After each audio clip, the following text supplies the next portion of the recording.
We never know what we will face when we open the door on a new world. Thousands of solar systems are out there. The mission of the Enterprise is to seek out and contact alien life. We desperately want to know others and to be known.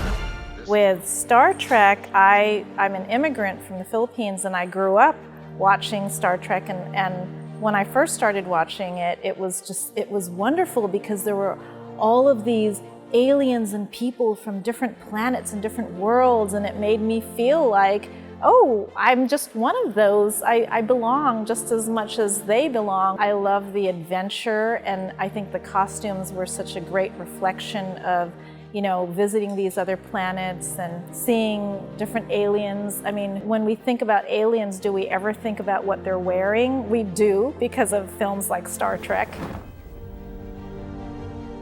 I'm Celeste Malvar-Stewart, and I'm a fashion and fiber artist, and I'm based here in Central Ohio. I mainly focus on sustainable design. I love working with local artisans and local fiber makers and fiber producers. So one of the wonderful things that I get to do here in Columbus is that I work with local farmers to obtain their beautiful and luxurious fibers to create the textiles that I use to create my fashion. And I'm also an educator, which is part of my mission, to share the knowledge with the up-and-comings. And so I teach at the Columbus College of Art and Design as well.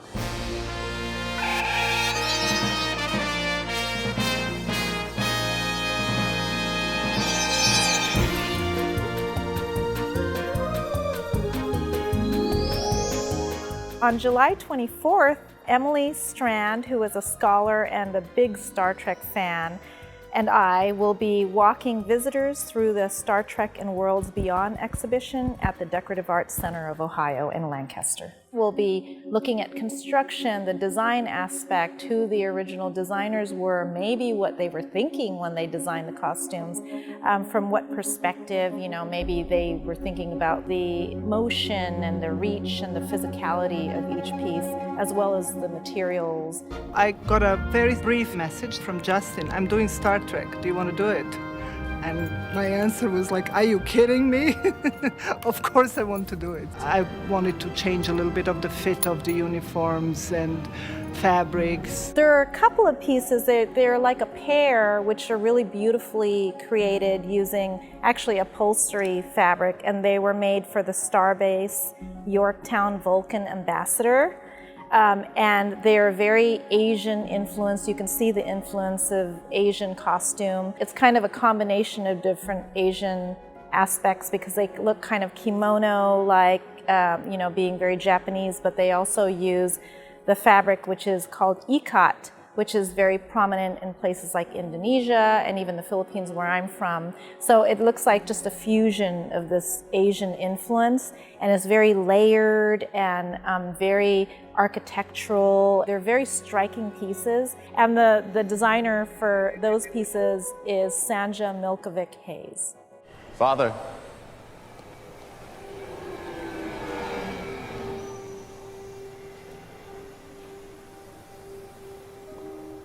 I am not our father. One of the costumes that we'll be taking a closer look at is the Spock meets Spock suit, which is very exciting for me because the actor Leonard Nimoy actually wore it in Star Trek in 2009. I think the asymmetry reflects the two realms and the two times of, you know, Spock meeting Spock.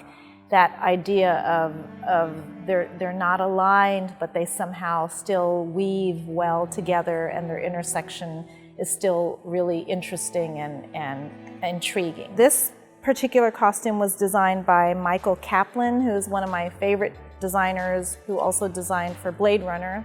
I'm a big fan of that film as well. Fashion is one of those realms that we all know about because we all get dressed every day.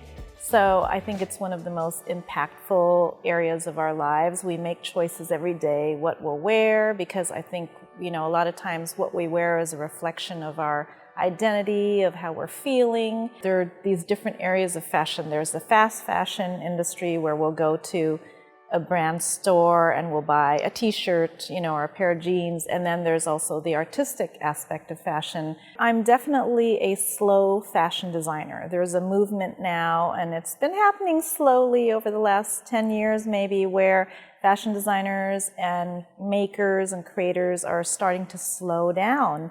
And I think it's a really wonderful thing because it allows us to mindfully create and imagine what it is that we want to bring into the world. A lot of times we don't know who made our clothes. So for me, one of the more important aspects is knowing where my fibers come from, where my materials come from. So it's part of the supply chain, being very transparent with my supply chain. So I actually go and visit the farms. I have a favorite alpaca named Ray Ray. I love you, Ray Ray. And she's wonderful. She's a little bit older, but she still produces beautiful fibers. Knowing that the animals are happy whose fibers you're using, knowing that the people who are creating and constructing the pieces are happy, the environment is happy.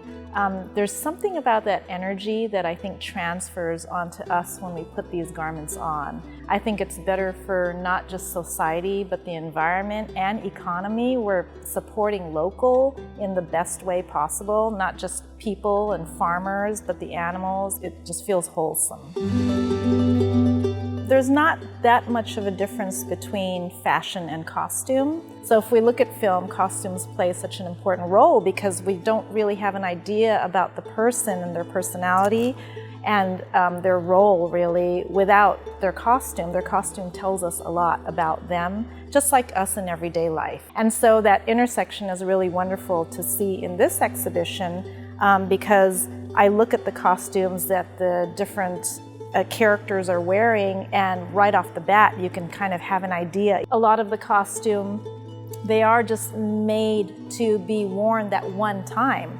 So they may not have the best construction and they may not be made of fine fabric, a lot of times they use upholstery fabric. They'll use glue guns to put, certain pieces on the costume where we wouldn't really be able to do that in our everyday clothing, especially if we want to be sustainable, because we want them to be able to be worn multiple times and have rigor, as opposed to some of these costumes. Whatever direction you go in, they are just perfect because a lot of these costumes, even if they were worn once, they're so powerful, and the impression that you can get from just seeing Spock in that jacket, for example, it's unforgettable.